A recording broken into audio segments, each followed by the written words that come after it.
Magpifiling-filingan ako na vlogger kaya ipapasilip ko sa inyo yung corpo life ko. RTO na kami sa office, twice a week na kaming papasok. Goodbye work from home na ako.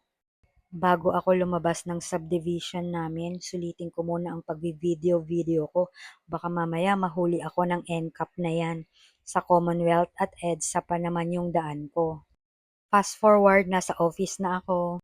After ko mag-work ng 30 minutes, nagutom na ako kagad. Kaya kinain ko na yung baon kong pritong saba, tapos yung libreng kape sa office.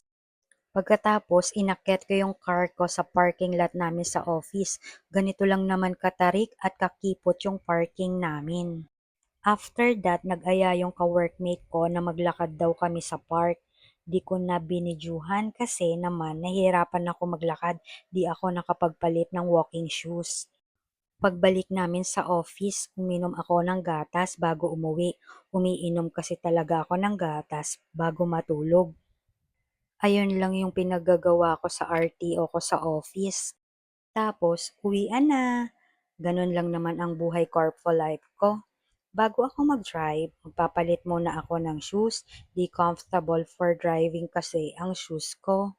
Sana may natutunan kayo kahit walang kaaral-aral yung video ko. Ayun lang, bye!